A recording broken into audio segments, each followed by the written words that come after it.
لا حول ولا قوة إلا بالله العلي العظيم. أعوذ بالله من الشيطان اللعين الرجيم. بسم الله الرحمن الرحيم. الحمد لله رب العالمين، والصلاة والسلام على أشرف الأنبياء والمرسلين وخاتم النبيين سيدنا ونبينا وشفيعنا طبيب نفوسنا وحبيب قلوبنا ومولانا بالقاسم محمد وعلى آله الطيبين الطاهرين المعصومين المظلومين، ولعنة الله على الكاذبين.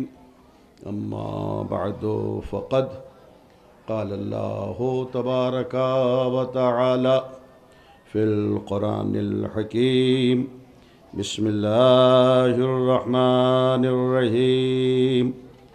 وعد الله المؤمنين والمؤمنات جنات تجري من تحتها الأنهار خالدین فیہا ومساکن طیبۃ ورضوان من اللہ اکبر ذالک هو الفوز العظیم. صلوات پڑھیں بر محمد وآل محمد. التماس ہے کہ سورہ حمد اور 3 مرتبہ سورہ توحید کی تلاوت فرما کر صاحب ابقات میر حامد حسین تابہ سراہ اور سرکار ناصر الملت تابہ سراہ، سرکار نصر الملت تابہ سراہ، سرکار سعید الملت تابہ سراہ، افتخار العلماء مولانا سعادت حسین خان صاحب تابہ سراہ، مولانا سید طاہر جرولی تابہ سراہ کو سورہ حمد اور سورہ توحید پڑھ کر ایصال فرما دیں. صلوات پڑھیں بر محمد وآل محمد.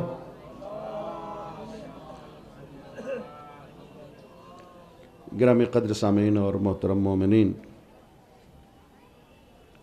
میں نے سورہ توبہ قرآن مجید کا سورہ نمبر 9 اس کی آیت نمبر 72 کی تلاوت کا شرف اور ثواب حاصل کیا ہے. آپ حضرات ماشاءاللہ دور دراز سے سفر کر کے مزار شہید پر حاضر ہوئے ہیں. میری دعا ہے کہ پروردگار ہماری اور آپ کی اس حاضری کو بارگاہ معصومین میں بھی اور بارگاہ مزار شہید میں بھی شرف قبولیت عطا فرمائے. دوسری دعا ہے کہ پروردگار بحق ذکر اہل بیت علیہم السلام آپ سب کو تمام آفات و بلیات سے محفوظ رکھے. آپ چاہے خاموشی سے سن لیں یا آپ کو اختیار ہے بولتے ہوئے سنیں، لیکن ظاہر ہے کہ ہمارے اماموں نے اور چاردہ معصومین نے زندگی کے کسی بھی موڑ اور رخ پر ہمارے سر کو جھکنے کا موقع نہیں دیا، بلکہ سر بلندی عطا فرمائی ہے. تو مجھے یقین ہے کہ آپ حضرات فضائل اہل بیت کو سن کر انشاءاللہ اپنے نامہ اعمال میں سبحان اللہ کی تسبیح کا ثواب لکھاتے رہیں گے. میں یہ مطمئن ہوں کہ عاشقان اہل بیت سے مخاطب ہوں اور گفتگو شروع کر رہا ہوں. حضرات مومنین، ایک بات آج کی مجلس میں یہ طے ہو کہ جنت پا لینا کامیابی ہے یا اللہ اور رسول اور اہل بیت کی رضا اور خوشنودی حاصل کرنا کامیابی ہے. جنت مل جانا بہت بڑی بات ہے یا اللہ اور رسول اور اہل بیت کی خوشنودی اور رضا کا ملنا بہت بڑی بات ہے. اسی چیز کو اللہ نے سورہ توبہ میں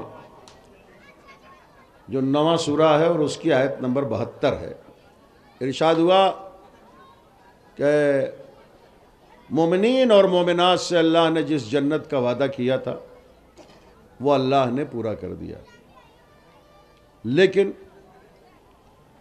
اب جو لیکن ہے وہ بڑا اہم ہے، اور وہ یہ ہے کہ وَرِضْوَانٌ مِّنَ اللَّهِ اکبر، مگر جنت پا لینے سے زیادہ بڑی چیز ہے اللہ کی رضا کا پا لینا۔ ذَلِكَ هُوَ الْفَوْزُ الْعَظِيمُ، اور سب سے بڑی کامیابی جنت کا مل جانا نہیں ہے، اللہ کی رضا کا ملنا سب سے بڑی کامیابی ہے۔ یعنی میں اس کو یوں بھی عرض کروں کہ جنت ہمارے لیے خلق ہوئی ہے، ہم جنت کے لیے نہیں خلق ہوئے ہیں۔ اگر اس فرق کو آپ سمجھ لیں تو انشاءاللہ آپ محظوظ ہوں گے کہ جنت ہمارے لیے خلق ہوئی ہے، ہم خود جنت کے لیے نہیں خلق ہوئے۔ ہم جنت کے لیے بہت زیادہ فکر بھی نہیں کرتے، اس لیے کہ ہم تو فرش عزا بچھا کر اسی جگہ کو فخر جنت بنا لیتے ہیں، ہم فرش عزا ہی کو رشک جنت بنا لیتے ہیں۔ اگر یہ فرش عزا اپنی عظمت میں جنت سے بڑھ کے نہ ہو تو جنت والے جنت چھوڑ چھوڑ کر یہاں کیوں آئے ہیں؟ لیکن آپ ذرا مطالعہ کریں تاریخ کا تو آپ کو یہ معلوم ہوگا کہ جب فرش عزا بچھتا ہے تو فرشتے یہاں آتے ہیں، یہاں ساکنان عرش آتے ہیں، یہاں معصومین تشریف لاتے ہیں۔ فرش عزا کی بڑی اہمیت ہے، یہاں فرشتے بیٹھے ہوئے ہیں، یہاں معصومین تشریف فرما اس وقت مجلس عزا میں۔ تو میں شکر گزار ہوں آپ حضرات کی توجہات کا، اور عرض کروں اس گانے محترم، ہمارا کوئی بھی عمل جنت کی لالچ میں نہیں ہونا چاہیے۔ اسی لیے خطیب نہج البلاغہ نے کوفے کے منبر پر بڑے اطمینان سے ارشاد فرمایا، آقا علی فرماتے ہیں معبود میں تیری عبادت نہ تیری جنت کی لالچ میں کرتا ہوں، نہ تیرے جہنم کے خوف سے کرتا ہوں، میں تو تجھے عبادت کے لائق پاتا ہوں، اس لیے میں تیری عبادت کرتا ہوں۔ اور پھر مولا علی نے اسی انداز کی ایک دوسری بات پیش کی، فرمایا کہ جو جنت کی لالچ میں عبادت کرے اس کی عبادت تاجرانہ ہے۔ پھر فرمایا جو جہنم کے خوف سے عبادت کرے اس کی عبادت غلامانہ ہے، اور جو خدا کو لائق عبادت سمجھ کے عبادت کرے اس کی عبادت آزاد لوگوں جیسی ہے۔ تو ہماری عبادت میں کہیں سے کسی طرح کی کوئی لالچ کا عنصر نہیں آنا چاہیے۔ اسی لیے آپ ذرا ملاحظہ فرمائیں کہ ایک مرتبہ کوفے کے منبر پر بیٹھ کر خطیب منبر سلونی نہج البلاغہ کے خالق بغیر الف کے پورا خطبہ تمام کرنے والے آقا، مسند قضا بچھا دی جائے تو توریت والوں کا توریت سے، انجیل والوں کا انجیل سے، زبور والوں کا زبور سے، قرآن والوں کا قرآن سے فیصلہ کرنے والے، جنت کے مالک، کوثر کے ساقی، جبریل کے استاد، آدم کے مٹی گوندنے والے، نوح کی کشتی کو بچانے والے، موسیٰ کو فرعون کے جادوگروں پہ غلبہ عطا کرنے والے، داؤد کو لوہے، دیکھتا ہوں کب بولتا ہے میرا مجمع، داؤد کو لوہے کو موم بنانے کی صلاحیت بخشنے والے، یوسف کو کنویں سے نکالنے والے، اور بستر پیغمبر پر سو کے مرضی الہی کو خریدنے والے، بدر کے فاتح۔ مجھے دیکھنا ہے کہ کب آپ کی خاموشی ٹوٹتی ہے۔ بدر کے فاتح، احد کے سرما، جنگ خندق کے کل ایمان، کرار غیر فرار، محب خدا، محب رسول، محبوب خدا، محبوب رسول، صلح حدیبیہ کے کاتب، فتح مکہ کے بشکن، غدیر کے مولا، ابو تراب، یاسوب الدین۔ بولنا تو سب کو پڑے گا، یہ تو طے ہے نا، اس لیے کہ معاملہ بھی کسی اور کا نہیں ہے، علی کا معاملہ ہے۔ اور یہ سوچ کے نہ سنیے کہ مولانا کا معاملہ ہے، یہ سوچ کے سنیے کہ مولا کا معاملہ ہے۔ بلند آواز سے جواب دیجئے، یا علی۔ اچھا، اب نعرہ حیدری کے بعد یا علی آپ نے کہا تو ایک شعر یاد آ گیا۔ ہم ہندوستان باہر یہ شعر پڑھتے ہیں، اور اس شعر کے پڑھنے پہ بھی نعرے لگتے ہیں، لیکن یہاں آپ خوشی سے سن لیں توجہ سے، تو میں سمجھتا ہوں کہ میری کامیابی ہے کہ لطف جب آنے لگا گر کر سنبھلنے میں مجھے۔ جن لوگوں نے سبحان اللہ نہیں کہا ذرا صلوات تو پڑھیں بر محمد و آل محمد۔